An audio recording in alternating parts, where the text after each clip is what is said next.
Buenas tardes a quienes nos escuchan desde España y buenos días para quienes nos acompañan desde América. Aprovecho nuevamente esta oportunidad para enviar un saludo muy especial a todos nuestros amigos de la Red Iberoamericana de Protección de Datos. Bienvenidos a este nuevo webinario que se enmarca dentro del ciclo titulado Mujer y Ciencia. Este webinario sirve de inicio a la ya tercera temporada que inauguramos este año 2022 y que empezamos en el año 2020. Como que los que nos siguen ya conocen, este webinario viene a dar respuesta a parte de los compromisos y objetivos suscritos por esta agencia en materia de responsabilidad social y sostenibilidad. Y para esta apertura de temporada, como todos ustedes saben, tenemos hoy la fortuna de contar con doña María Pardo Pérez. Antes de comenzar, quiero señalar que la dinámica del webinario será similar a todos los ya celebrados. En primer lugar, intervendrá doña Mar España Martí, directora de la Agencia Española de Protección de Datos, enmarcando el tema que da título a este webinario: identidad, biometría y privacidad. A continuación, intervendrá la profesora doña Marta Beltrán. Doña María Pardo, que expondrá su ponencia por un tiempo aproximado de 40 minutos y al terminar comenzará un debate en el que trasladaremos a la ponente aquellas preguntas que hayan suscitado un mayor interés en la audiencia y que se hayan planteado a través del foro que tiene a su disposición. El acto tendrá una duración aproximada de 90 minutos. Al igual que en otros webinarios, les informo que este webinario será grabado y objeto de difusión en la página web de la Agencia Española de Protección de Datos y en su intranet, así como el resto de canales de difusión con los que cuenta esta agencia, como son YouTube, Twitter, etc. Estamos seguros de que esta temática será de gran interés para todos los asistentes. Y iniciamos de forma inmediata este webinario dando paso a nuestra directora, doña Mar España. Gracias. Pues muchísimas gracias, Luis, y gracias también a ti, María, por tener la gentileza, ¿no?, de aceptar formar parte de nuestra cadena de mujeres empoderadas, especialistas en nuevas tecnologías y, por formar parte de nuestros webinarios. Yo voy a ser relativamente breve porque creo que lo importante para lo que todos se están apuntando hoy por la tarde es para escuchar a María. Y simplemente voy a dar alguna primera introducción general. Es evidente, ¿no?, que una de las características del ser humano es lo que nos diferencia de los mamíferos. Nuestro lóbulo prefrontal es innovar. Y el sustrato que caracteriza toda innovación es el talento del ser humano, ¿no? Pero cuando estamos hablando de innovación sumado a la utilización de datos masivos con inteligencia artificial, hay un peligro, una línea roja, que es categorizar el talento del ser humano en función del sexo, en función de la orientación sexual, en función de la religión, del origen étnico o cualquier otro dato que pueda ir asociado a la hora de tomar determinadas decisiones y, desgraciadamente, pues tenemos el ejemplo de las mujeres, ¿no?, que tanto están sufriendo en Afganistán, donde los talibanes están utilizando las bases de datos, ¿no?, y la información que se vertieron en redes sociales para establecer parámetros de discriminación. Sí quiero partir que desde la primera revolución industrial, que supuestamente comenzó con el desarrollo de la máquina de vapor, hemos ido pasando por todas las demás revoluciones a un desarrollo tecnológico prácticamente exponencial. Hoy no se concibe una empresa sin ir de la mano de la tecnología, aunque solo sea a la hora de difundir esos productos, esos servicios en las redes sociales y en Internet. Y podemos decir que el esfuerzo que se invierte en el desarrollo de una determinada tecnología supone un beneficio y eso esperamos, ¿no?, que sea siempre para bien, aunque a veces se utilice de manera, con otras intenciones, que supongan un beneficio directo e inmediato en términos de mejora de la calidad de vida del ser humano, ¿no? Y todo lo que podamos aplicar aquí en materia de investigación en el marco de salud, por ejemplo, es un claro paradigma. Y podemos hablar de un factor acumulativo del talento en la medida que una experiencia de una buena práctica sirve siempre para el motor de nuevos desarrollos. Por eso creo que es fundamental que trabajemos en red. Hay entidades muy importantes donde están siendo el punto de referente de las empresas, que no hace falta que sea una gran empresa, puede ser una startup, precisamente para poder innovar. y también quería decir que para acompañar a este talento y para poder potenciar, ¿no?, y multiplicar este factor acumulativo del talento, desde la agencia nuestra misión es ayudar y nuestra misión es acompañar e intentar hacer fácil la aplicación práctica de una materia que no es nada fácil, lo puedo asegurar, después de casi 7 años al frente de la agencia. Pusimos a disposición en un primer momento Facilita, que estaba destinada sobre todo a las pymes y ganó el premio de la mejor herramienta en la Conferencia Internacional de Autoridades de Protección de Datos, y ahora hemos dado el salto, como toda web que se precie, Facilita 2.0, que es para Facilita Emprende, para aquellas empresas que están utilizando herramientas de marcado carácter tecnológico. Estamos ahora mismo en la cuarta revolución industrial, que genera un mundo en que los sistemas de fabricación, tanto virtuales como físicos, y esto es esencial, cooperan entre sí de una manera flexible y además cooperan entre sí de una manera global. Tenemos el ejemplo, ¿no? La guerra de Ucrania está afectando a todos los países del planeta, ¿no? Ya hablamos de una revolución en el sentido amplio en la que se incluyen tecnologías como la genómica, la computación cuántica, las energías renovables. De manera que estas tecnologías no solo se definen por la interconexión de sistemas, sino también por la fusión y la interacción de diferentes dominios. Y aquí hablo no solo del dominio físico, sino también del digital y los biológicos. Hay una gran multiplicidad de puntos de apoyo y de impulso de diferentes tecnologías, y si la primera revolución industrial se apoyó en la aplicación del vapor a finales del siglo XVIII, la segunda revolución industrial tuvo como partida la electricidad en los sistemas de producción industriales a finales del siglo XIX. La tercera implicó la reproducción de los sistemas informáticos a finales de los años 60. Ahora la cuarta revolución industrial cuenta con un gran número de puntos de apoyo o de impulso y supone un gran alcance y complejidad de transformación muy diferente a cualquier otra revolución que el ser humano haya experimentado antes, porque ninguna revolución industrial puede compararse a la que estamos viendo ahora, y esto es importante, en términos de velocidad, en términos de alcance masivo a las personas y en términos de impacto. Y aquí sí quiero hacer una pequeña referencia al reglamento, que el Reglamento General de Protección de Datos, que es plenamente aplicable desde el 2018, exige que la tecnología sea neutra y que su desarrollo no suponga un impacto negativo. Por ejemplo, no se puede hacer un perfilado que implique una toma de decisión con efectos jurídicos basado exclusivamente en la inteligencia artificial y, sobre todo, que no se produzca discriminación. Y debemos interpretar, yo siempre digo que en los países civilizados, ¿no?, el derecho fundamental a la privacidad es el derecho que quizás nos estamos jugando a diario desde que nos levantamos hasta que nos acostamos, y que la agencia está para ayudar y para proteger a las personas en un mundo digital, donde a veces el que se difunda determinada información puede suponer incluso el suicidio de una persona o la pérdida de reputación de por vida. En un clic, en un segundo, se puede arruinar la reputación de una empresa, de una persona, o a veces puede tener consecuencias tan graves como puede ser el suicidio, ¿no? No quiero insistir en toda la importancia de que esta tecnología debe ser neutra y que el desarrollo de los productos y servicios, y esto es algo esencial, debe ir configurada desde el diseño. No vale que se empiecen a plantear evaluaciones de impacto cuando ya el producto está en el mercado o cuando ya todos los algoritmos se han configurado. La inteligencia, la ética y la privacidad deben ir de la mano desde el diseño y por defecto. Y aquí ya me voy a centrar en la ponente que nos acompaña hoy. Como dice María, si aspiramos a vivir en una sociedad más justa e igualitaria, podemos plantearnos si incorporar la reflexión sobre cómo se debe afrontar la transformación tecnológica desde una perspectiva ética y en igualdad de condiciones para todos los ciudadanos. Lo que se dice, y esto es algo esencial, colocar al ciudadano en el centro.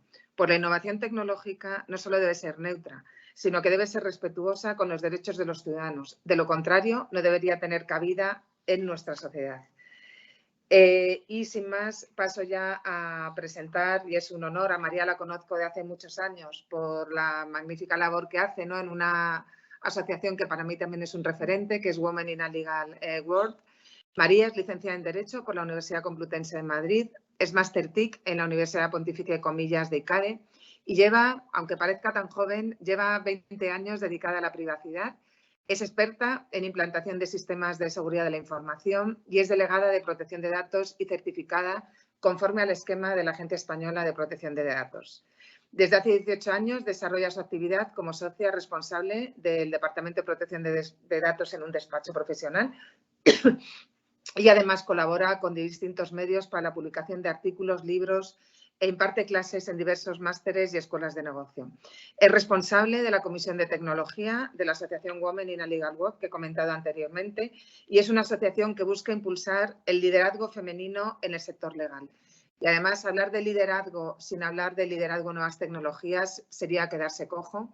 Todos sabemos, ¿no?, la poca representación que todavía tenemos las mujeres en la capacitación en profesiones de carácter más tecnológico, y yo creo que es muy importante la labor también que se está haciendo en esta asociación. Y María en los últimos años se ha involucrado en temas de innovación y especialmente en el impacto en los derechos de los ciudadanos y el uso de la tecnología. Y precisamente, ya para terminar, su trabajo de investigación, innovación, privacidad e igualdad recibió por unanimidad del Consejo Consultivo de la Agencia el Accessit del Premio de Investigación Emilio Azet 2021, que lo acabamos de entregar hace muy poquito tiempo. Así que, sin más, María, será un placer escucharte. Dejaremos, pues quizás 3/4 de hora ahora, más o menos lo que tengas previsto, y dejamos un tiempo para que en directo y en vivo te puedan hacer preguntas las personas que nos estáis escuchando por streaming, a las que también desde España o América Latina pues os damos las gracias por seguir las actividades de la agencia. Muchas gracias. Muchas gracias, Mar. Muchas gracias por tu cariñosa presentación. Muy buenas tardes a todos y bueno, pues muchas gracias a la Agencia Española de Protección de Datos por invitarme a participar en este webinar del ciclo Mujer y Ciencia. La verdad es que es todo un honor para mí y es un placer, como siempre, pues participar en las iniciativas de la agencia y, por supuesto, contando con la presencia del público de la Red Iberoamericana.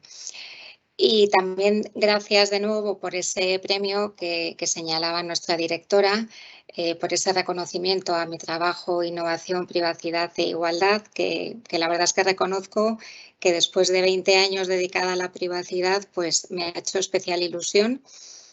Por muchos motivos. Primero, porque bueno, me encanta mi trabajo y me apasiona la privacidad.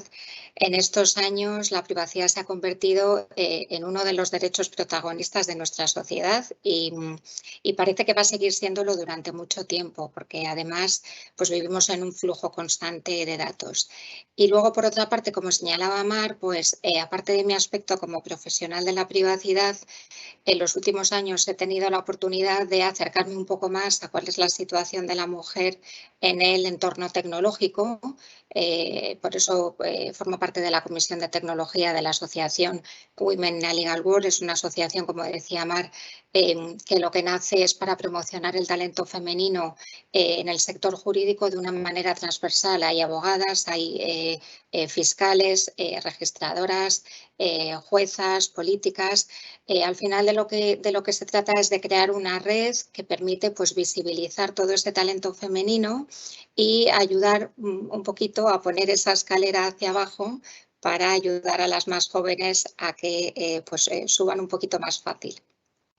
Así que, bueno, desde aquí les animo a que si alguien está interesado en aportar su granito de arena, pues que lo haga de la manera que considere más adecuada. Y comenzando un poco efectivamente el webinar de esta tarde, les voy a compartir una presentación que yo creo que así lo hacemos un poquito más ameno, donde van a encontrar también pues, algunos datos de su interés. Y, a ver, yo creo que ya se está proyectando y se debería ver. Vamos esta tarde a reflexionar sobre 3 ideas. En primer lugar, ¿por qué es necesario que la innovación sea respetuosa con los derechos de los ciudadanos y en particular con la privacidad? ¿Qué valor damos a los derechos de las personas en toda esa innovación y en toda esta tecnología? En segundo lugar, hablaremos sobre por qué necesitamos medir el impacto social de la innovación y de la tecnología y, sobre todo, cómo debemos afrontar esa transformación tecnológica desde una perspectiva ética y en igualdad de condiciones para todos los ciudadanos. Y por último, apuntaremos las posibles causas que explican por qué hay menos mujeres participando en los procesos de innovación, pero a la vez cómo nos podemos apoyar en esos procesos de innovación precisamente para reducir la brecha de género. A la pregunta de si necesitamos innovar, pues claramente sí, porque la innovación es esencial para mantener y para mejorar el bienestar social y el crecimiento económico. A veces lo que no está tan claro es cómo o el qué o el por qué queremos innovar, pero la innovación es necesaria. También es cierto que la innovación no es un fin en sí misma y cuando hablamos de innovación, pues al final también pensamos en innovar para mejorar la vida y la calidad de vida de las personas, pues para reducir desigualdades, para erradicar problemas mundiales como por ejemplo el hambre o la pobreza o el acceso a la educación o a la sanidad. No solo tenemos que diseñar grandes innovaciones, sino que a veces las innovaciones más pequeñas pues vienen a impactar de un modo extraordinario en gran cantidad de personas, aunque quizás tengan menos visibilidad social. Y claro, venimos de una situación de pandemia que lógicamente pues va a marcar un antes y un después. Yo creo que ya no es posible imaginar una sociedad sin que el efecto COVID lo haya llenado todo. Hemos visto además cómo la ciencia, cómo la tecnología y cómo la innovación pues han tratado también de paliar esos daños que esta enfermedad ha causado, y no solamente daños a nivel de salud, sino también daños económicos, daños sociales, laborales. Y también hemos visto cómo se han alterado profundamente las estructuras sociales y económicas a nivel global. Porque aparte de ese drama sanitario, pues está claro que el COVID ha sido y va a ser durante algún tiempo pues una fábrica de exclusión social, porque han aumentado las brechas educativas, las brechas digitales y las brechas de salud. Y por el contrario, uno de los sectores en donde más ha impactado el COVID de una manera positiva es precisamente en el sector tecnológico. Tienen algunos datos en la presentación de cómo efectivamente ha ido aumentando este uso en tecnología a raíz de la pandemia. Y toda esta innovación y toda esta tecnología que, como digo, ayuda mucho, pues también implica unos riesgos y unas amenazas para la ciudadanía y para nuestros derechos. Lo comentaba también al principio nuestra directora. Y por otra parte vemos que no es suficiente con innovar un servicio o un producto que no es suficiente con crear o con inventar un producto o un servicio para innovar, sino que lo que verdaderamente nos va a generar valor es que seamos capaces de introducir adecuadamente esa innovación en una sociedad y que además ésta la acepte tanto legal como social como moralmente. Y nos encontramos en un momento en el que los datos y el uso de los datos y la analítica de datos pues están potenciando la innovación, sin duda alguna. Hablamos de la innovación impulsada por datos, unos datos que realmente nos pueden ayudar a mejorar o a crear nuevos servicios o nuevos productos, y al final lo que tenemos que tener claro es que dominar los datos es un básico en la era de la innovación tecnológica. Todas estas cantidades de datos al final están detrás de la mayoría de tecnología, por ejemplo, que hemos usado precisamente pues, en los últimos años, en concreto para luchar con la pandemia. Si echamos la vista atrás a esos meses tan tremendamente duros, pues muchas de las iniciativas y de las medidas que se impulsaban para luchar contra el virus precisamente estaban basadas en tratamientos masivos de datos y tenían un fuerte impacto en la privacidad de las personas. Había cerca de entre 40 y 50 aplicaciones en las distintas variantes en todo el mundo. Teníamos aplicaciones dedicadas al rastreo de contactos, para controlar los accesos a espacios públicos, a verificar el cumplimiento, por ejemplo, de los confinamientos, a planificación hospitalaria y, como decimos, todas estas aplicaciones tratando masivamente datos personales.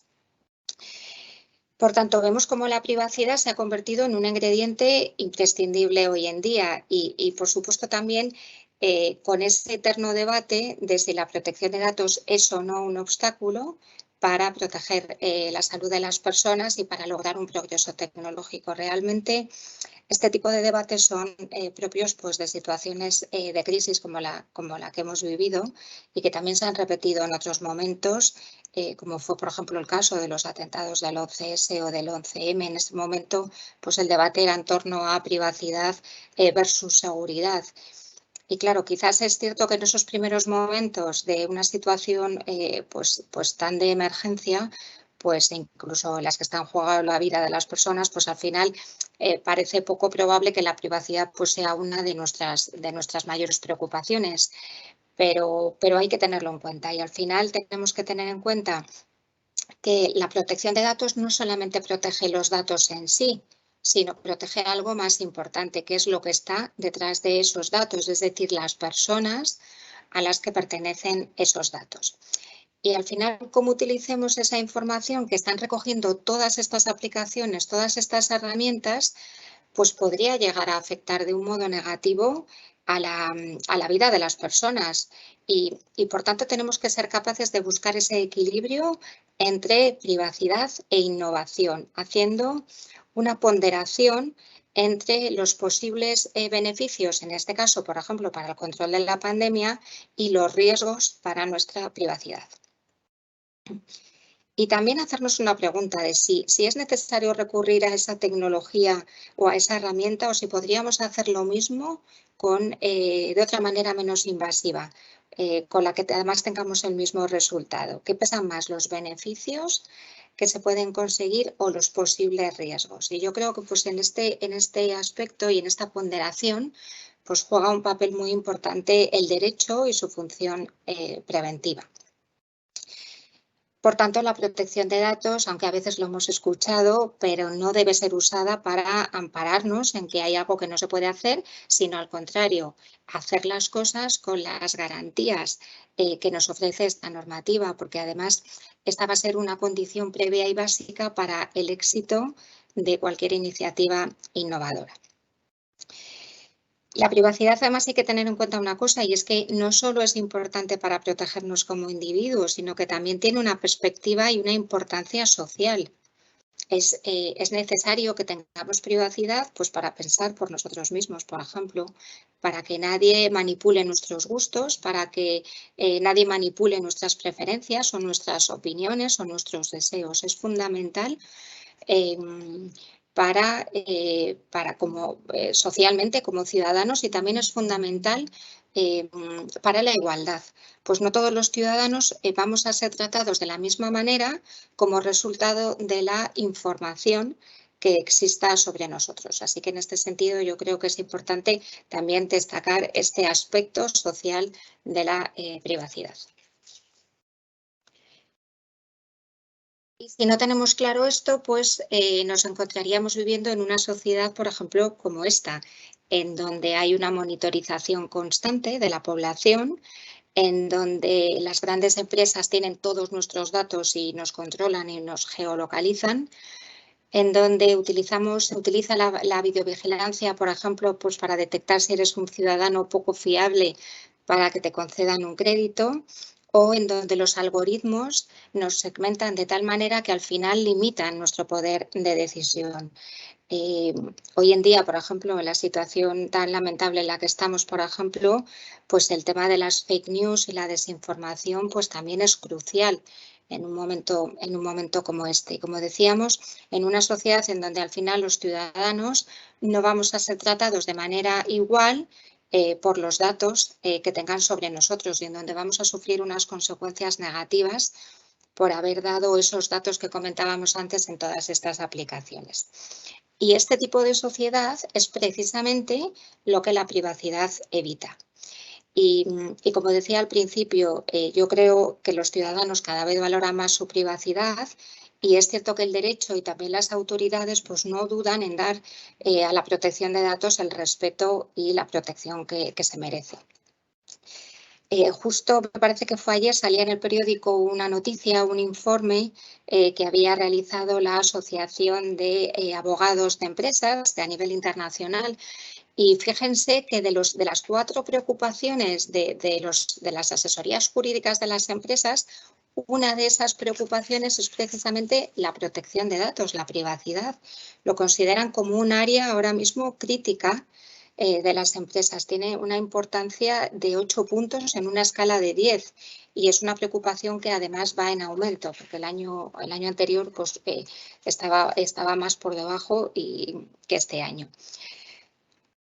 Así que como vemos, bueno, pues la privacidad efectivamente parece que va a seguir teniendo muchísima importancia y a las personas que nos dedicamos a este sector, pues creo que vamos a tener siempre muchísimo trabajo. La innovación está claro que tiene que respetar un marco jurídico concreto, que será el que le aplique, pero que si se basa en tratamientos masivos de datos, pues van a ser los principios inspiradores del Reglamento General de Protección de Datos, el modelo europeo que se ha convertido en el estándar internacional y que, en mi opinión, pues está llamado a ser una referencia internacional. Sabemos que su ámbito de aplicación es extraterritorial y que se aplica a empresas ubicadas también fuera del territorio, siempre que traten datos de ciudadanos europeos. Y también me refiero a que se ha convertido en un estándar internacional y no solamente a efectos de protección de datos, como un poquito más adelante les comentaré. El cambio de normativa de protección de datos pues, ha supuesto un cambio con respecto al modelo anterior. Este modelo es un modelo mucho más dinámico que está enfocado en la gestión continua de los riesgos potenciales asociados al tratamiento desde su diseño. Lo comentaba la directora al principio de su intervención. La anterior normativa era una normativa eminentemente reactiva, sancionatoria de los incumplimientos y desde la perspectiva del Reglamento Europeo lo que se pretende es ser preventivo, anticiparnos a las causas de los posibles daños sobre los datos personales. ¿Y cómo? Bueno, pues tratándolos mediante la evaluación de riesgos, centrando su atención en las amenazas sobre los derechos y las libertades de los interesados y adoptando medidas encaminadas precisamente a evitar que se materialicen esos riesgos. El reglamento además introduce en el artículo 25 el principio de responsabilidad proactiva. Y como manifestación de este principio, la protección de datos desde el diseño y por defecto. Esto requiere integrar la privacidad desde el primer planteamiento del proceso de la idea o del proyecto y mantenerlo durante todo su desarrollo, manteniéndolo de una forma permanente durante todo ese ciclo del tratamiento de los datos, y no como un elemento accesorio, como un elemento adicional, sino como un elemento esencial, que realmente además debe formar parte de todos los objetivos perseguidos. Entonces, es algo que tenemos que tener en cuenta a lo largo de toda la vida del tratamiento, desde que se diseña, desde que se pone en práctica y finalmente desde que se suprime o finaliza ese tratamiento y sin que ello pues, afecte a la funcionalidad de nuestro producto. La privacidad desde el diseño, sobre todo en materia de innovación, pues también implica que todo gire en torno al usuario. Es lo que comentábamos antes, esa expresión que ahora también está muy de moda, de colocar al usuario en el centro de la innovación. Que al final respetemos y valoremos y empoderemos al usuario al que va dirigida toda esa innovación. Y al final deberíamos poder mantener al usuario en el centro de todas nuestras prioridades y preguntándonos algo que quizás a veces se nos olvida, y es qué problema queremos resolver con esta innovación para esta persona. Si nos damos cuenta, al final todo esto está muy relacionado también con la metodología del Design Thinking, que seguro que a muchos de ustedes pues les suena. Y claro, con todo lo que está ocurriendo en estos últimos años, pues yo me pregunto si realmente es posible que la transformación en la que estamos inmersos esté olvidando precisamente a quién va dirigida. Porque yo creo que ya está ocurriendo. La digitalización de servicios, por ejemplo, pues está excluyendo a una parte de la población que no quiere o no puede relacionarse con la tecnología sin que medie una persona que le ayude o que le atienda. En este sentido, por ejemplo, la Carta de Derechos Digitales que se aprobó el año pasado, pues es cierto que sí que ha reconocido ese derecho a ser digital, pero no ha incluido de una manera expresa el derecho a no serlo, es decir, a que nuestra relación con las empresas o con las administraciones que nos dan servicios, pues al final nos atienda una persona. Yo creo que ha sido en los últimos meses que hemos visto en las noticias que una persona había llevado al Congreso 600.000 firmas precisamente para pedir un trato más humano con las personas mayores, y al final el tema está en que la digitalización pues al final también ha pasado a ser de obligado cumplimiento y vamos camino de olvidar su humanización, y si nos olvidamos de las personas pues al final vamos a fracasar en toda esa innovación. Y les decía hace un rato que en mi opinión el reglamento contiene principios que trascienden a la protección de datos. Por ejemplo, está el principio de licitud, el principio de lealtad y de transparencia, que para mí son los más llamativos, aunque no los únicos. El enfoque del reglamento es un enfoque, decíamos, basado en el riesgo, por ejemplo, pues también lo podemos hacer extensible a otros principios jurídicos que apliquen sobre esa idea o sobre ese proyecto. Y de esta manera utilizamos un enfoque de cumplimiento normativo desde el diseño.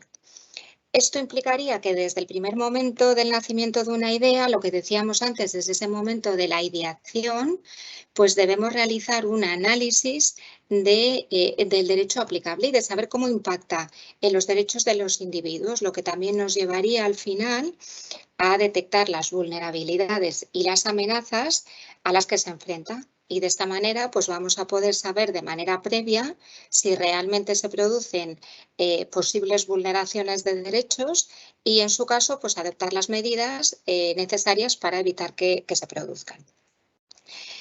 Este cumplimiento desde el diseño pues también nos va a garantizar que este proyecto, que esta innovación va a resultar adecuada desde un punto de vista jurídico, ya no solamente desde el punto de vista de la protección de datos, sino desde un punto de vista jurídico de una manera mucho más global. Y si se dan cuenta, por ejemplo, también aquí esto está muy relacionado con la evaluación de impacto de protección de datos, por ejemplo, también nos podría servir en este caso. En mi opinión, y es la metodología que nosotros usamos en nuestro despacho, pues el efectivo cumplimiento del reglamento se debería hacer a través de un sistema de gestión, en este caso, pues a través de un sistema de gestión de protección de datos. Utilizaríamos una metodología en donde las políticas, los procedimientos y los procesos que diseñemos en relación con la protección de datos y que afectan a toda la organización, pues vayan encaminados a lograr precisamente los objetivos que esa organización se ha marcado y siempre alineado con el negocio, porque la protección de datos no puede estar de espaldas al negocio porque si no, la verdad es que el fracaso está prácticamente garantizado. Tenemos que estar alineados con el negocio y con los objetivos de la compañía.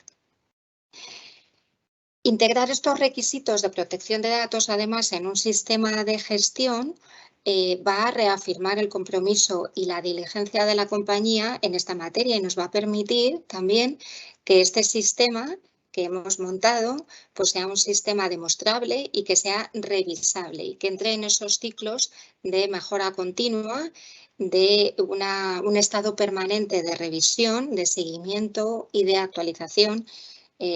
Nos recuerda a esos ciclos de mejora continua de todos los sistemas de gestión, del planificar, hacer, verificar y actuar, de manera que podamos proponer pues, mejoras cuando resulte necesario. No es algo estático, sino que es algo vivo y, lógicamente, nuestro sistema tiene que ir cambiando si las circunstancias de nuestra organización cambian, si cambian nuestros objetivos, si, por ejemplo, cambia la tecnología o incluso si cambian las leyes, por supuesto. Para poder implantar un sistema de gestión de protección de datos, pues hay que ver también el estado de madurez que tiene cada organización, porque bueno, pues, las organizaciones no se gestionan de la misma manera. y no actúan de una manera homogénea. Por ejemplo, pues yo como delegada de protección de datos pues me encuentro en algunas empresas en donde todo está muy documentado, donde se hacen informes, donde todas las actuaciones de supervisión pues quedan documentadas, se proponen también acciones de mejora, etcétera. Pero bueno, hay en otras empresas que ese nivel de madurez todavía no existe. Y bueno, pues esto no es posible y no se deja evidencia y no es posible avanzar, pero yo creo que poquito a poco pues sí que hay que ir dando pasos, cumpliendo requisitos previos que nos hagan llegar pues a un nivel de madurez óptimo de nuestro sistema.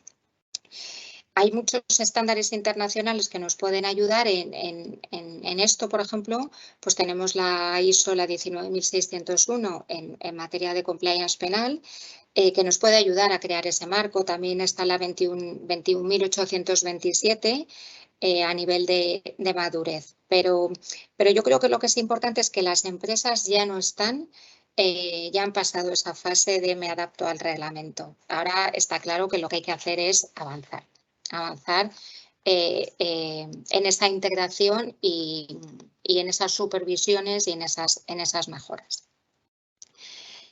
Y hablábamos de que la innovación tiene que tener un aspecto global y no solo un aspecto tecnológico, y que pues también hay que huir de eso que llamamos a veces los solucionismos tecnológicos, y hay que ver cómo encaja toda esta innovación dentro de nuestra sociedad.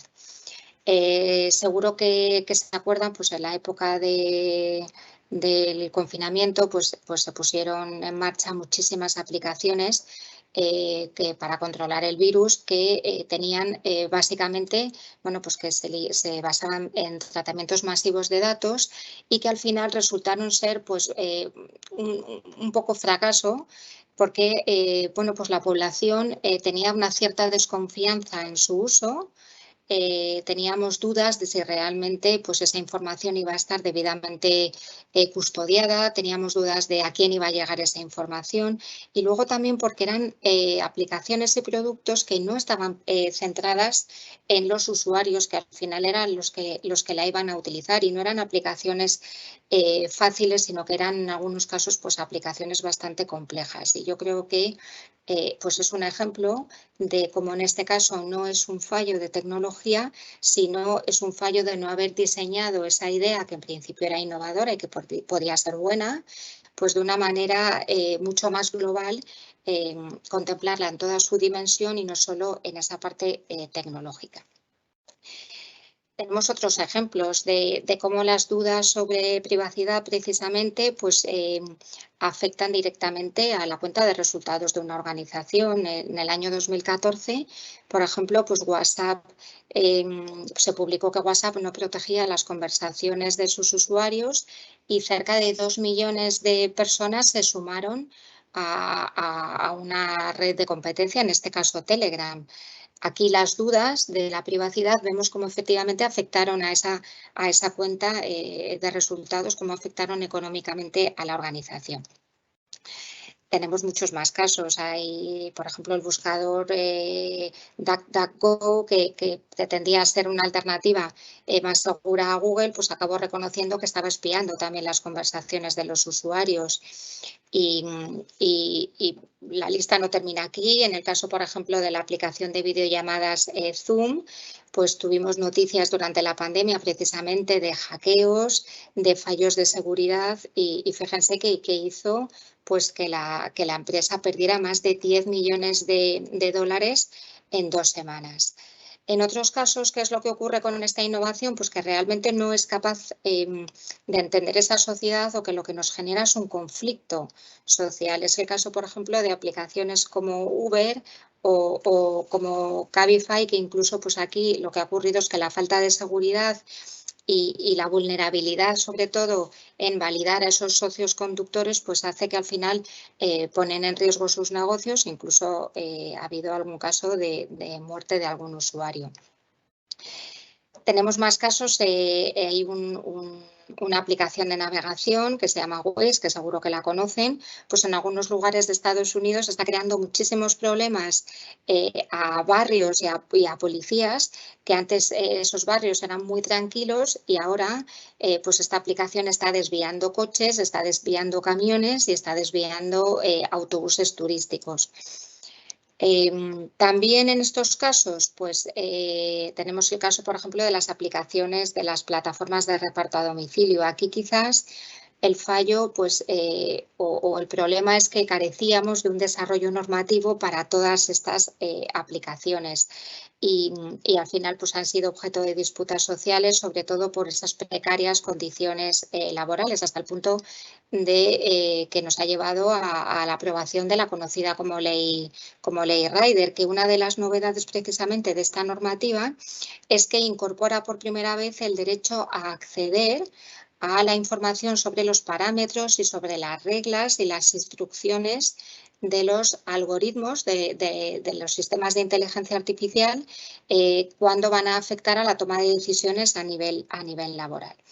Vemos que en todos estos casos, pues la pérdida de reputación y de confianza de los usuarios pues puede realmente hacer peligrar estos modelos de negocio, esa falta de privacidad y también ese entendimiento social de todas estas ideas que se supone que eran innovadoras.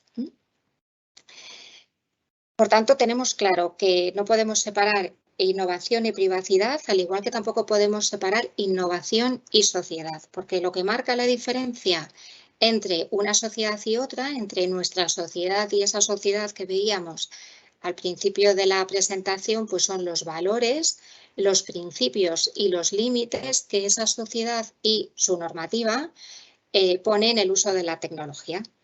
Pero está claro que necesitamos apoyarnos en la tecnología y eso es así. Y las tecnologías pues, nos van a mostrar esas dos caras de una misma moneda, porque por una parte está claro que contribuyen al progreso económico y al progreso social, pero por otra parte pues, su uso genera desequilibrios y desigualdades, incrementa las brechas, por ejemplo, en colectivos pues, más desfavorecidos y más vulnerables. Como decíamos, la innovación tiene que respetar un marco jurídico, por supuesto, pero también tiene que respetar un marco ético.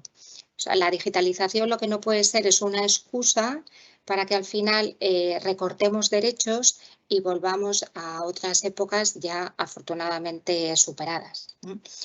Hay que medir el impacto social que esa tecnología tiene, de ahí, por ejemplo, lo que comentaba de la Carta de Derechos Digitales, que aunque no tiene un carácter normativo, sí pretende ser un marco de referencia, un eje para próximas iniciativas regulatorias.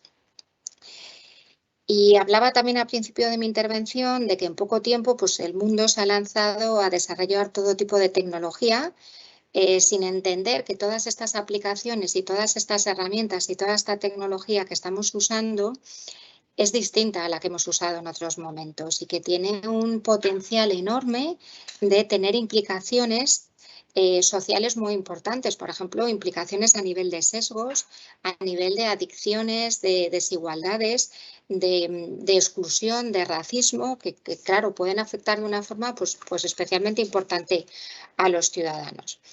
Y lo cierto es que estamos permitiendo como sociedad que servicios dirigidos a la población y muchos de esos servicios dirigidos a nuestros adolescentes causen un efecto nocivo, porque además precisamente es que están diseñados desde el principio para crear esas adicciones. Los algoritmos están creados para crear esas adicciones. Son adictivos y tienen el potencial de causar daños graves a nivel individual, por ejemplo, a nivel de salud mental.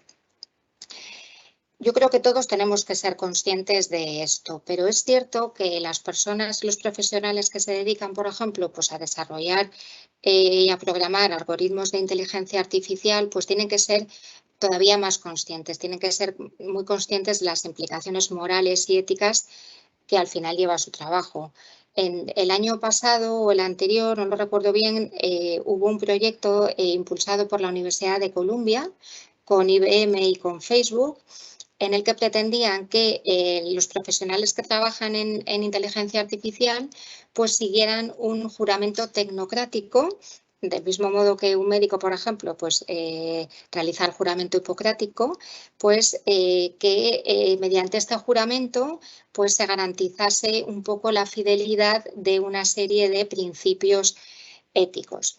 Pero claro, al final es cierto que el que decide en última instancia, pues claro, no siempre es el propio programador o el desarrollador, sino que son los responsables de esos productos o de esos servicios los que deciden pues qué es lo que quieren conseguir y, por tanto, los que están determinando ya cómo va a ser ese software o esa programación. Y quizás, pues en este caso, me viene también a la cabeza algo del reglamento de protección de datos, porque en este caso, pues por ejemplo, también podemos pensar en hacer un estudio previo del impacto social de ese algoritmo. Al final, como vemos, de lo que se trata es de crear un marco ético para toda esa tecnología, porque al final, detrás de la tecnología estamos las personas y somos las personas las que vamos a condicionar cómo queremos usar esta tecnología. Y hay un informe del Colegio de Abogados británico, de la Law Society, que la verdad es que a mí me gusta mucho. Se publicó el año pasado y tiene la referencia aquí en la presentación. Y yo creo que es muy ilustrativo porque nos anima a pensar qué mundo queremos usando tecnología. Seguro que algunos de ustedes pues, piensan en un escenario más positivo en términos de beneficio para la sociedad. Estaríamos en ese mejor de los mundos en donde la tecnología pues, suple la falta de recursos en sectores como por ejemplo el sanitario, que tiene una escasez de personal cualificado, en donde por ejemplo la tecnología también apoya la creación de empleo y de nuevos roles, en donde la inteligencia artificial se utiliza pues para conseguir, por ejemplo, reducir el coste de la alimentación, de la educación o de la salud, y en donde las personas estamos protegidas en nuestra interacción con las máquinas con una tecnología que es accesible en igualdad de condiciones para todos los ciudadanos y que no aumenta más todavía esas desigualdades. Y usando esa misma tecnología, pero de otra manera, pues nos encontraríamos en el peor de los mundos, en un mundo en donde las profesiones pues son reemplazadas por sistemas de inteligencia artificial, en donde hay, por ejemplo, un aumento masivo del desempleo y en donde las personas no son capaces de adquirir de una manera lo suficientemente rápida nuevas habilidades antes de que la inteligencia artificial empiece a sustituirles en sus trabajos. O en donde también, pues, por ejemplo, no hemos sido capaces de utilizar toda esa tecnología que teníamos pues, para favorecer un acceso a alimentación, a educación o a salud, y donde el acceso a la tecnología es solo para quien puede pagarlo. En esta sociedad todas las personas estaríamos expuestas además a esos peligros de ese uso dañino de la tecnología y no tendríamos una regulación que nos protegiera. Como vemos, son dos mundos totalmente distintos y lo único que cambia realmente es cómo queremos usar esta tecnología. Pero realmente la tecnología, como vemos, es la misma. Y como tercer eje de esta exposición, pues vamos a ver cómo afecta la innovación a la igualdad de género y vamos a analizar por qué hay menos mujeres participando en los procesos de innovación, pero también a la vez cómo nos podemos apoyar en la innovación para precisamente reducir esa brecha de género. Respecto a la brecha digital, hemos comentado anteriormente cómo uno de los efectos de la pandemia precisamente ha sido que esas brechas han aumentado muchísimo. Y hay que decir que España tiene respecto a Europa pues una muy mala posición, porque, por ejemplo, en tema de competencias digitales, hay un 43% de la ciudadanía que no tiene competencias digitales básicas o que son analfabetos digitales. Y esa brecha digital que comentábamos, pues afecta especialmente a las mujeres, donde vemos que además hay una diferencia de casi 5 puntos entre hombres y mujeres. Y aquí tienen algunos datos, por ejemplo, que yo creo que son pues, bastante ilustrativos de la escasa presencia de mujeres en el ámbito tecnológico. Por ejemplo, mujeres participando en la especialidad de ciberseguridad tenemos tan solo un 7%, o especialistas mujeres en Bitcoin tan solo un 8%. En profesiones relacionadas con temas de inteligencia artificial y con datos, un 25%. Y luego hay en algunos otros sectores, como el tema de los videojuegos, pues que también es una presencia súper escasa. Y todo esto se explica por varios motivos. En primer lugar, porque la presencia de mujeres en los estudios que se llaman STEM, naturales, tecnología y matemáticas, pues sigue siendo realmente muy minoritaria.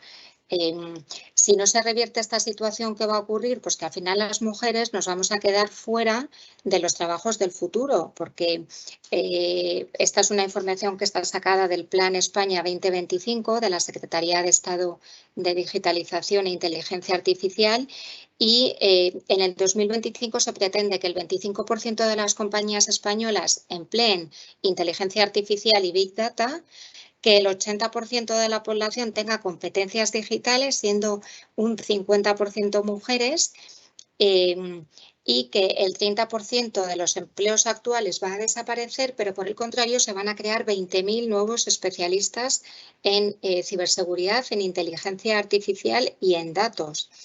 Y van a surgir nuevos modelos de negocio, van a surgir nuevos puestos de trabajo en el sector, vamos a trabajar profesionales de generaciones y de culturas diferentes, y en este escenario pues las mujeres no nos podemos quedar atrás, porque si además actualmente hay menos mujeres participando, menos mujeres relacionadas con la tecnología, el día de mañana va a haber menos mujeres participando en los procesos de toma de decisiones, y no nos podemos permitir que se diseñe una sociedad sin tener en cuenta al 50% de la población que somos las mujeres.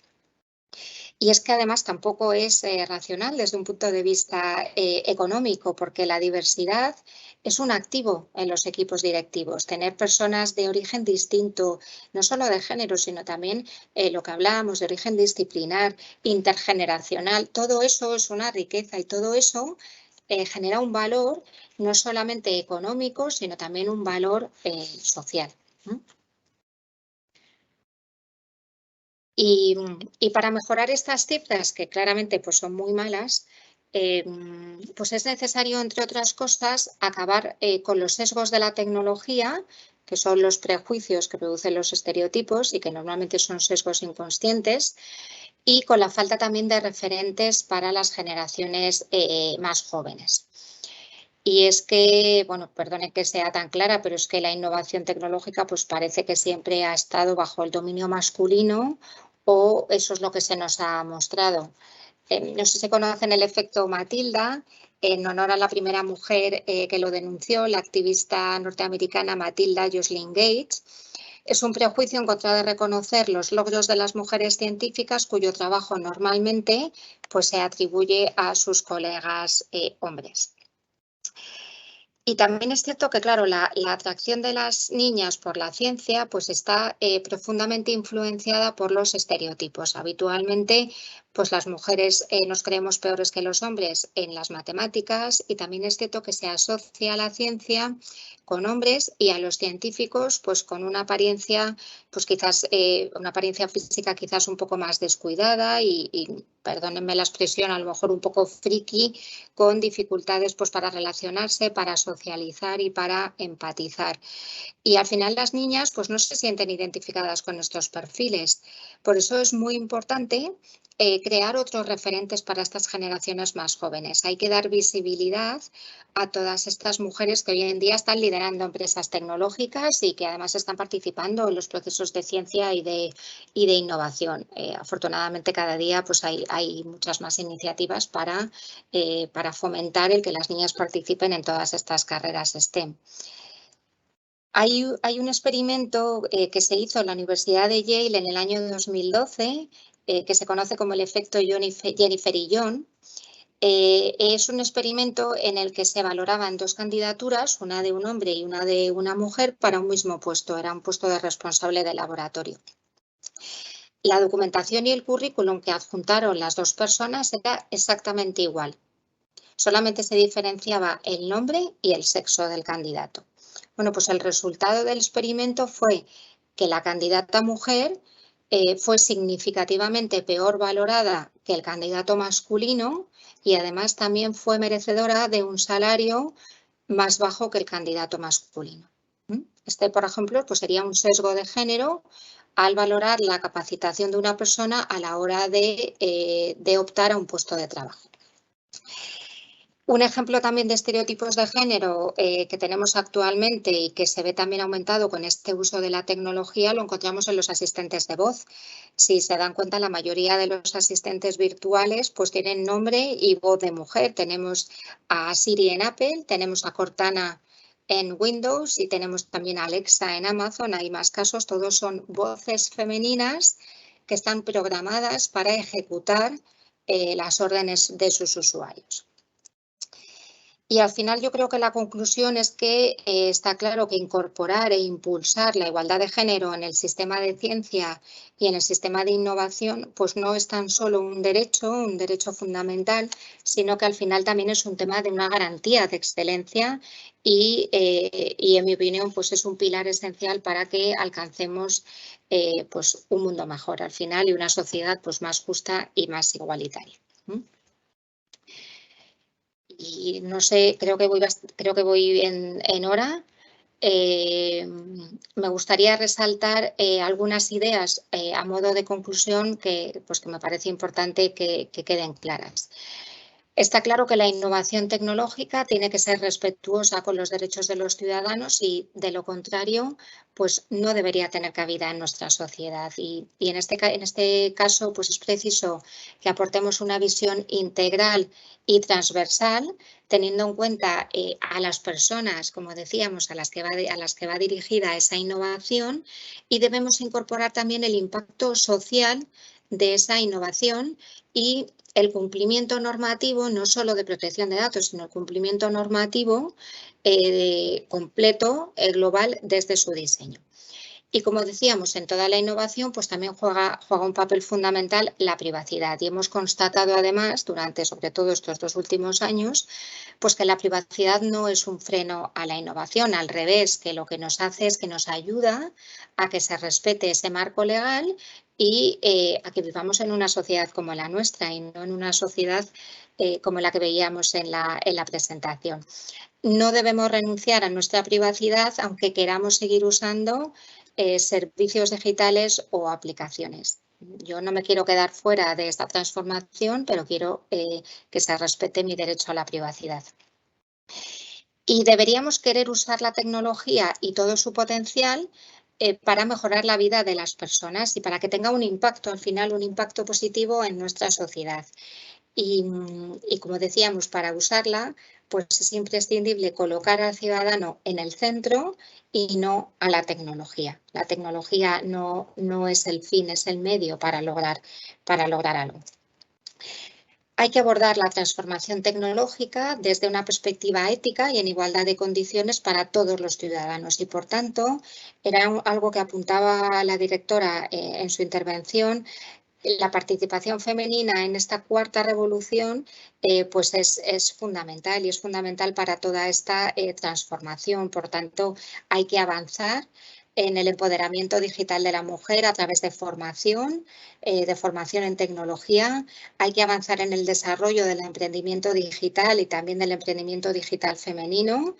Y tenemos que favorecer y seguir reteniendo talento digital femenino. Y yo creo que al final pues la tecnología puede ser un vehículo que nos ayude a conseguir unos principios que contribuyan a una sociedad mejor y en la que la participación de la mujer pues, esté presente en todos esos procesos de innovación, de ciencia y de tecnología.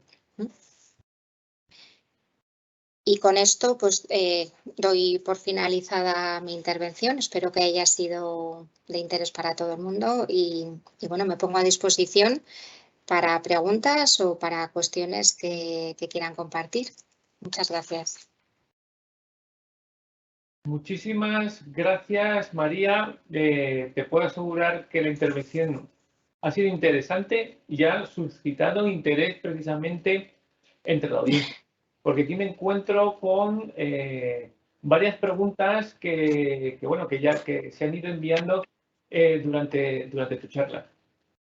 Una de las preguntas, yo creo que es además muy interesante, es que en la presentación has manifestado que la mujer estaba infrarrepresentada en ciencia, en la innovación, en las carreras STEM, y que es necesario incorporar esa igualdad de género en estos procesos de innovación que se están poniendo en marcha.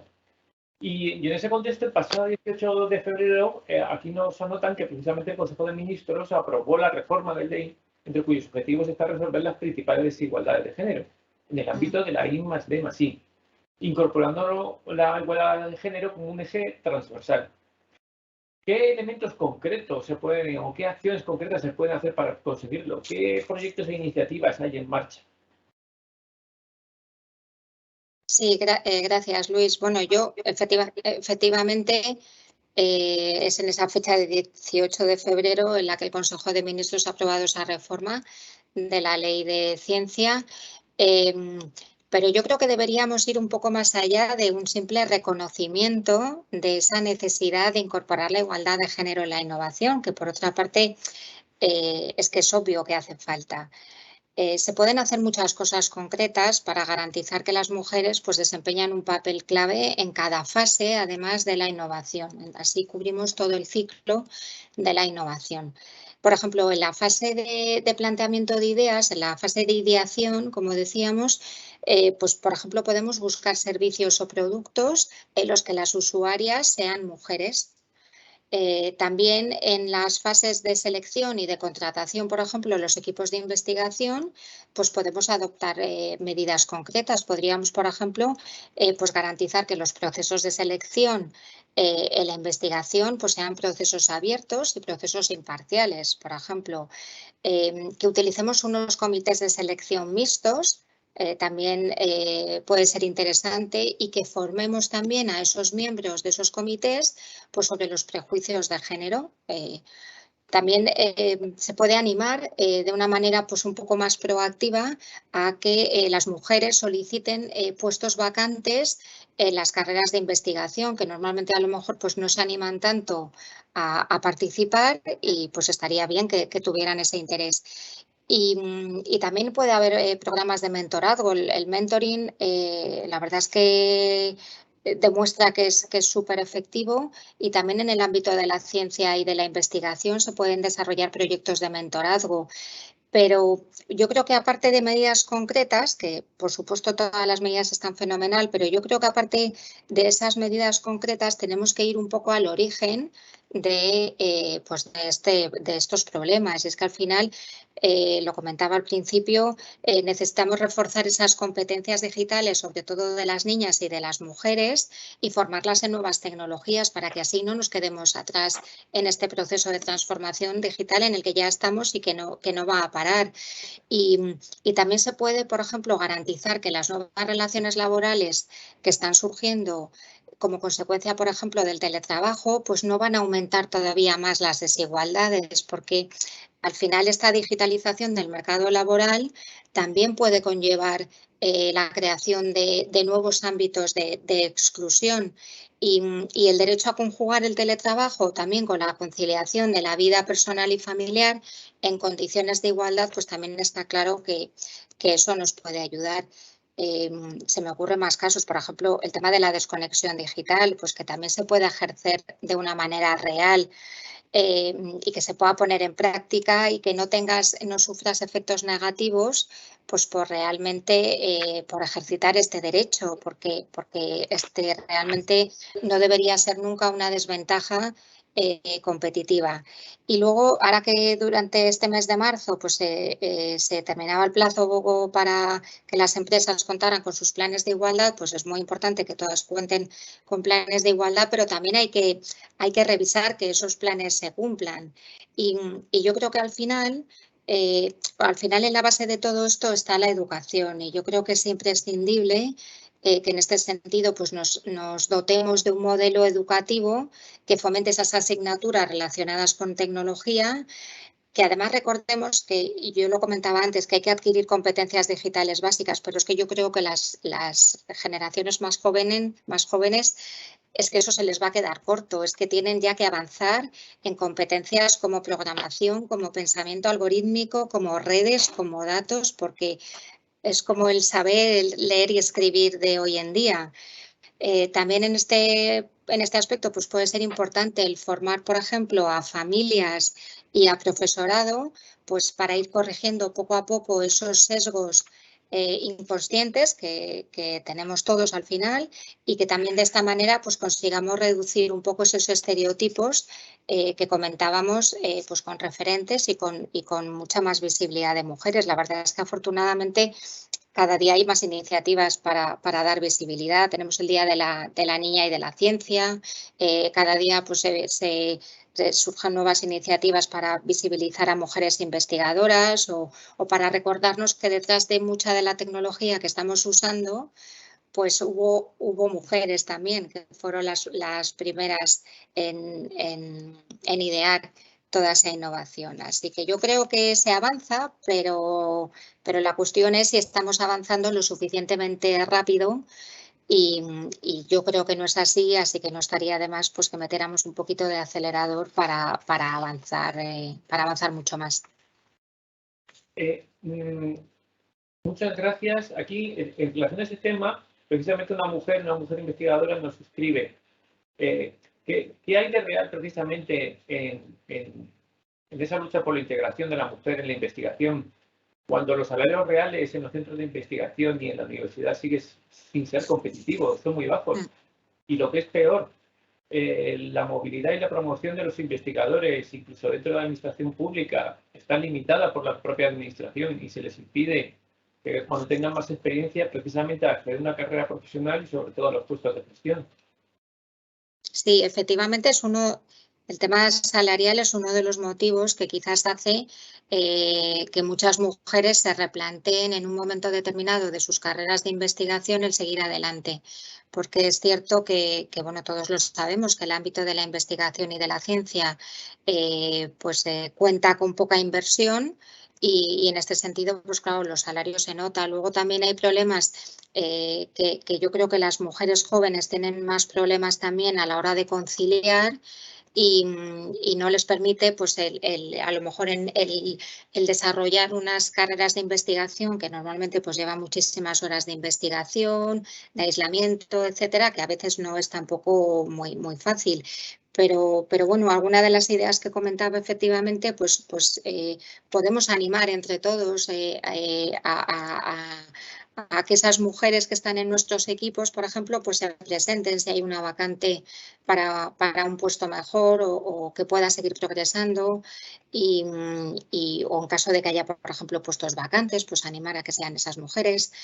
Los programas de mentorazgo, eso también ayuda muchísimo, y a ir pues un poco de la mano, y un poco lo que yo comentaba al principio con un poco la filosofía de nuestra asociación, de a poner esa escalera hacia abajo que les ayuda a subir un poco. Pero es cierto que la realidad del ámbito de la ciencia y de la innovación en España es el que es.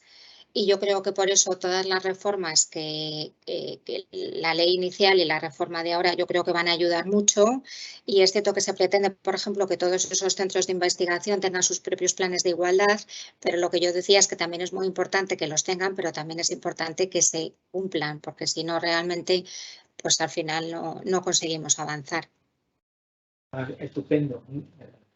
Esa ha sido una respuesta muy interesante. Y en relación también a algo que has dicho antes, has estado hablando de la desconexión digital, y aquí nos preguntan que si tenemos en mente, sobre todo a los menores, pero también a los mayores, y al hablar de protección de datos desde el diseño, ¿tú considerarías que el derecho a no ser digital puede ser un parámetro más del diseño? Y no solo en relación a nuestra relación con entidades, sino sobre todo en aspectos de educación, en los aspectos de las relaciones personales, y si eso puede implicar en un momento dado, pues es una discriminación evidente. Porque hablamos mucho de derechos digitales, pero nos estamos olvidando del derecho a no ser digital. O el derecho a la que aquí definen como autodeterminación digital. Sí, claro, es lo que comentaba precisamente, que es cierto, yo por ejemplo, personalmente, es una opinión personal, yo sí he echado en falta que en esa Carta de Derechos Digitales, donde sí se ha reconocido el derecho a ser digital, también se hubiera reconocido de manera expresa el derecho a no serlo, porque además lo he comentado con el tema de los bancos, por ejemplo, pero es que vemos que se está excluyendo a una parte de la población, en este caso, por ejemplo, a personas mayores, pero que muchas veces no es que no quieran usar la tecnología, porque hay veces que la gente mayor usa la tecnología de una manera extraordinaria, es que no quieren, es que quieren llamar por teléfono a un banco y quieren que te atienda una persona, o sea, ese trato humano es lo que esas personas no quieren y tienen derecho a exigirlo. De hecho, ahora en materia de consumo creo que se ha establecido la obligación de que haya personas al otro lado para que te atiendan con unos mínimos, porque bueno, pues al final es algo voluntario el si tú quieres relacionarte con medios tecnológicos con esa empresa o no.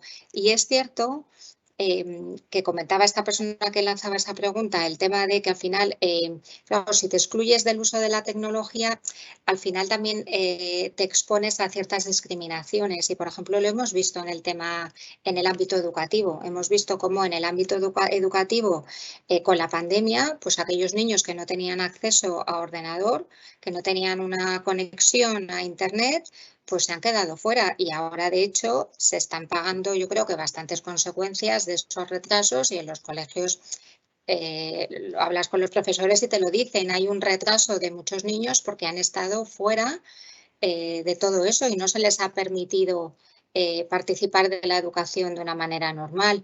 También es cierto que en este caso, bueno, pues era la solución que había y al final lo que pretendes es que la mayoría de la población pues pueda seguir recibiendo esa educación.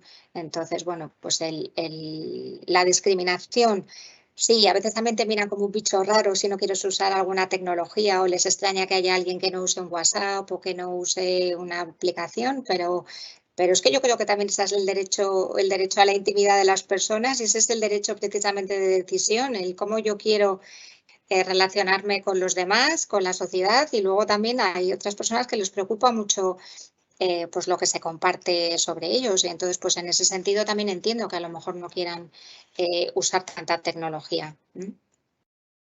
Gracias, María. Otra pregunta que nos comentan aquí sobre un tema que yo creo que has estado hablando de ello al principio de tu presentación. Has estado hablando precisamente de los datos como motor de innovación. Aquí nos preguntan que en relación a los datos ahora hay una especie de discurso binario, o bien se obstaculiza la innovación por esto de la protección de datos, o bien nos vamos al otro extremo y hay que justificar la concentración y la comunicación masiva de datos como la única forma de llevar a cabo la innovación. Y que realmente este discurso ya debería estar superado, porque esta persona está trabajando precisamente en analítica de datos y nos dice, oye, que es posible crear espacios de datos federados, que hay las Privacy Enhancing Technology, las Privacy Enhancing Cryptography, que si está el cifrado homomórfico, que si la prueba de conocimiento cero, que si la computación segura multiparte, etc. Esas son tecnologías maduras que están allí, que no nos obligan a tenernos que decantar entre estos dos sistemas, pero aquí para preguntar, ¿realmente son conocidas por los DPDs para asesorar precisamente a los responsables a la hora de desplegar soluciones tecnológicas? No sé si he entendido muy bien, no sé si se refiere a que si realmente los DPDs conocemos todas esas tecnologías como Aquí para poder asesorar. Que si, no que si las conocen, sino que tienen conocimientos de ellas y de sus posibilidades. De la tecnología, bueno, yo creo que claro que, o sea, es una de las partes de nuestro trabajo, lógicamente. Llega un momento que también, voy a ser absolutamente sincera, es que llega un momento que es imposible conocerlas todas. Entonces, yo al final creo que también es cierto que normalmente el delegado de protección de datos suele tener un perfil más jurídico, que también tiene que tener conocimientos tecnológicos, pero que al final, si os dais cuenta, vamos a un abogado un poco 360 grados, que al final se te exige ya esa formación en tecnología o, por ejemplo, si vas a trabajar con temas de inteligencia artificial, pues a lo mejor formación en filosofía o formación en programación y al final yo creo que si estás trabajando en un sector y al final asesorando sobre derecho tecnológico, sobre derecho digital, pues bueno, yo creo que al final, claro, tienes que conocer las herramientas que hay, porque además tu cliente las usa y entonces al final, si no, tampoco podrías asesorarle. Pero fíjate, es que el ritmo de la tecnología nos va pisando los talones, es complicado y al final, bueno, pues a veces te enfrentas a una tecnología en concreto que no conocías y bueno, pues es cuestión de analizarla, de apoyarte mucho en los técnicos, que son los que realmente conocen cómo funciona esa tecnología y tú aportar tu visión, en este caso, de la parte legal. Pero lo ideal, claro, sería que sí. También por eso a veces yo, y lo comentaba antes, pues está bien que en los equipos al final haya personas de profesiones distintas y que los equipos cada vez sean más multidisciplinares y al final si lo que queremos es desarrollar una idea, un producto, un servicio, por ejemplo en nuestra compañía, pues está claro que necesitamos combinar ahí, crear equipos de trabajo con perfiles distintos y también fíjate, con perfiles distintos en cuanto a edad y en cuanto a género también, porque es que al final todo es riqueza porque bueno, son distintos puntos de vista y ahora pues las generaciones más jóvenes, pues el uso de la tecnología para ellos está pues totalmente al orden del día y ahí, por ejemplo, pues quizás también pueden apoyar un poco más a la gente más senior que en esos momentos pues se encuentra un poco más suelta de toda esta tecnología. O sea que yo creo que ahí las relaciones entre los equipos pues también son determinantes, que al final tampoco podemos saber de todo. Sí, en relación a lo mismo, hay varias preguntas relacionadas con eso, pero yo creo que ya les has respondido precisamente al desafío que se encuentran los CFDs al enfrentarse a la innovación tecnológica y la preparación necesaria que supone, porque claro, tienen que dar respuestas. Pero eso ya está respondido. Vamos a pasar a otra pregunta.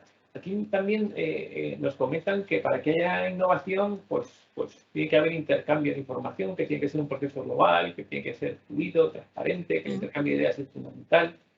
Y que comentan que precisamente nuestro entorno, el entorno iberoamericano, en el que todos hablamos la misma lengua materna, pues nos puede suponer una gran ventaja competitiva que deberíamos aprovechar.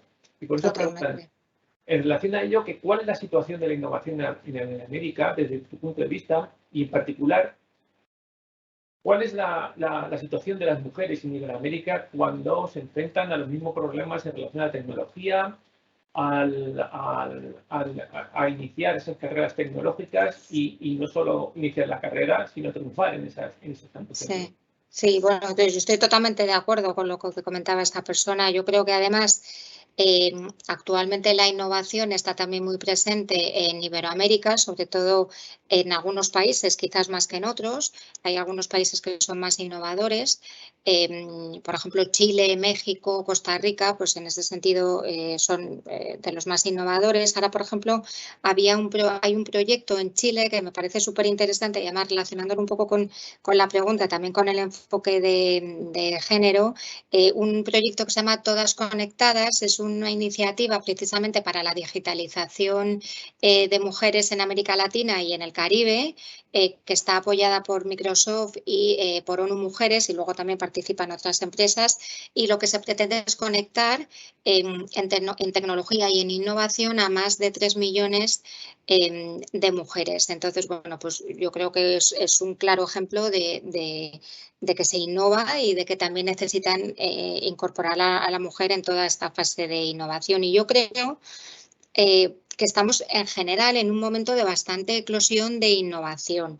Y aunque es irregular, como digo, por zonas y destacan algunos, pero me parece, y estoy totalmente de acuerdo, me parece fundamental que toda esa innovación tenemos ese punto en común, que es esa base común con una lengua en común. Entonces, estaría bien realmente, pues en ese sentido, aportar también sobre cultura, sobre riqueza y poder trabajar conjuntamente pues también en temas de avances tecnológicos y en temas de regulación, etcétera.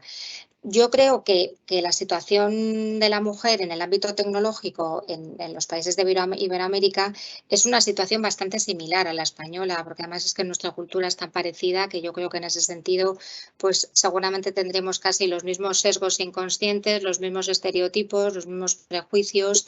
En España, por ejemplo, hay datos de que la presencia de mujeres en carreras STEM me parece que está en torno a un 16 o 18%. Yo creo que los datos son bastante similares en los países de Iberoamérica. Yo creo que es fundamental también políticas públicas para favorecer la innovación y al final un poco lo que yo he comentado durante toda la intervención. Yo creo que perfectamente puede ser extrapolable a estos países. Las causas pues están muy ligadas a las que hemos comentado, esa falta de referentes de mujeres en ciencia.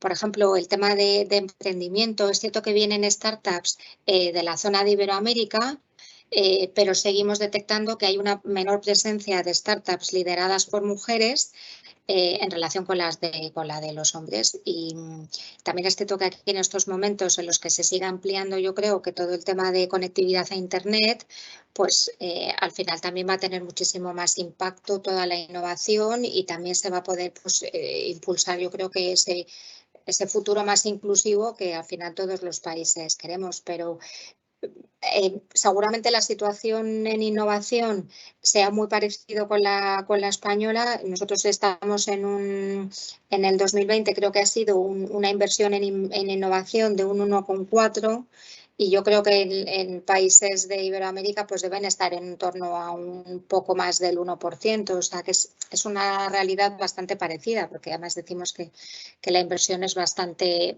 escasa y ojalá pudiera haber más inversión.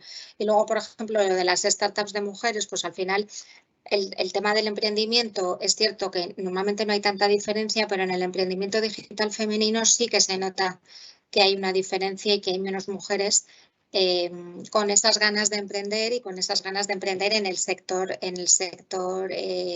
digital. Suelen ser startups más pequeñas, con poca facturación y luego, por ejemplo, pues detectamos que les cuesta mucho acceder a la financiación temprana. Entonces, eso también hace que al final tengan que recurrir a familiares y a amigos para que les ayuden económicamente porque no son capaces de sacar esos proyectos adelante. Sería pues estupendo si desde políticas públicas pues se puede hacer algo efectivamente para animar y para apoyar pues a estas mujeres que deciden emprender a nivel digital.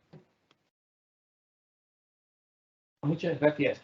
Y otra pregunta que también nos hacen, nos realizan, además muy vinculada a lo que nos has estado contando, es el oyente nos dice que se debería entender entonces el reglamento, o es entendido de tu exposición, que el reglamento y sobre todo el papel del DPD, la implicación del DPD en los procesos de innovación, son una herramienta más para el desarrollo tecnológico y sobre todo la garantía de éxito de nuevos proyectos. No solo de forma legal, sino también en otros aspectos como confianza, sostenibilidad, etc. Y lo que pregunta concretamente es, ¿crees que las entidades son conscientes de esta relación o por el contrario aún queda mucho recorrido para unir estos conceptos?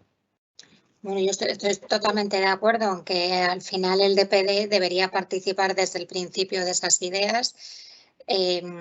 Lamentablemente hay veces que te enteras de los proyectos cuando ya están lanzados y entonces al final pues es una pena porque al final es pérdida de tiempo, pérdida de dinero para la empresa porque hay que retroceder e irse al principio prácticamente pues para empezar a diseñar los controles que necesitamos para que al final pues todo ese producto o ese servicio efectivamente pueda lanzarse al mercado. Y Perdona, no, me he olvidado de la última parte. Luis, si me la recuerdas. Precisamente, es exactamente. Me preguntaba si las empresas están concienciadas, ¿no?, sobre eso. Pues yo creo que vamos avanzando y he hecho referencia antes que yo creo que ya hemos pasado esa fase del me he adaptado al reglamento. Ahí es que hay que avanzar, es que estamos ya en otro momento, es que las empresas ya no se pueden permitir estar todavía con me adapto o no me adapto. Es que además, como digo yo, la adaptación al reglamento es una tarea inacabada, es que no terminas nunca de adaptarte, es que por eso creo que la metodología del sistema de gestión al final te das cuenta de eso, que cuando estás prácticamente al final del círculo, del ciclo, es que tienes que volver a empezar. Porque te van a salir ahí acciones de mejora y vas a poder cambiar cosas y vas a poder diseñar procedimientos de otra manera. Y al final es que es eso, los sistemas de gestión son así, o sea, no para realmente de revisarlos y de adaptarlos. Y es lo bueno también, yo creo. Pues estoy totalmente de acuerdo contigo. No lo podría estar más. Y ya voy a tener que elegir una última pregunta, porque la verdad es que te estamos saeteando a cuestiones. Y hay una en relación a algo que consideran que es muy importante que has comentado, que es precisamente la perspectiva del impacto social que tienen las tecnologías. Y aquí nos están preguntando, dicen, cuando la sociedad humana, que no es homogénea, la humana global, está llena de particularidades y riquezas, en particular, por ejemplo, las distintas lenguas, pero que también como acabas de comentar también, las distintas costumbres, la distinta forma de enfrentarse a la vida. Hace dos preguntas. Una en relación a si una tecnificación excesiva si puede suponer una tecnificación excesiva, precisamente una homogeneización forzosa de lo que es la sociedad, hacernos a todos demasiado iguales. Y por otro lado, la pregunta contraria, que por ejemplo hay soluciones tecnológicas que pueden estar afectadas por riesgos, por ejemplo, por la inteligencia artificial, riesgos de sesgos, pero lo que no es sesgo en un sitio puede resultar sesgo en otro sitio, en otro distinto. Eso ya se está contemplando. Claro, yo, bueno, pues, efectivamente, totalmente de acuerdo con esta segunda parte. Yo creo que por eso la evaluación que tú haces de un proyecto no va a ser nunca igual que la que vas a hacer de otro, totalmente distinto. O sea, si estás utilizando una tecnología y luego utilizas otra, pues lógicamente es que tu evaluación y tu análisis de esos riesgos va a ser totalmente distinta. Y el impacto seguramente en los derechos también va a ser distinto. En función de eso vas a poner unas medidas u otras. O sea, que yo creo que en ese sentido o sea, está claro que todas las soluciones van a estar afectadas, pero que desde el principio precisamente las diferencias de cada una son las que van a marcarnos un poco el camino, qué camino tenemos que seguir. Y la primera pregunta, que si la tecnología nos puede hacer a todos demasiado iguales, era un poco el resumen. Lo que nos preguntaban era si demasiada tecnología, precisamente lo que nos va a hacer es demasiado partido. Vamos a perder nuestra riqueza en nuestra... Es que, bueno, yo creo que a veces el error es querer usar tecnología porque sí, muchas veces. O sea, nos ocurre mucho con el tema de la transformación digital, que decimos, pues yo quiero afrontar en mi empresa un proceso de transformación digital y nos empeñamos en comprar herramientas o en instalar tecnología que al final tampoco sabemos si realmente nos sirve para lo que queremos y si nos va a solucionar el problema que queremos. Lo comentaba, yo creo que hay que huir un poco de tecnología porque sí y de esos solucionismos tecnológicos que pensamos que nos van a solucionar todo, sino que lo que hay que pensar es qué es lo que queremos resolver, para qué queremos esta tecnología, cómo la queremos usar. Y yo creo que eso es un poco la base de todo realmente. Pues muchísimas gracias por tu participación en este webinar. Yo creo que es muy importante. Ha sido una inauguración de esta nueva sesión yo creo que muy brillante. Y ya para despedir pues este webinar, pues le cedo la palabra a doña Mar España. Bueno, nada, Luis, muchísimas gracias, María, también. Ha sido súper interesante todos los datos que has dado. Ya noto la participación que ha habido por el interés de todas las preguntas que ha habido tras el webinar y nada, es un lujo contar con vosotras y con la asociación también. Así que espero que nos sigamos viendo. Un placer y sabéis que nos tenéis a vuestra disposición para todo lo que necesitéis. Sabéis que todo lo que propone la agencia nos encanta estar ahí y apoyaros. Gracias, de verdad. Y gracias a todos los que nos estáis escuchando y a todas. Gracias. Gracias, buenas tardes.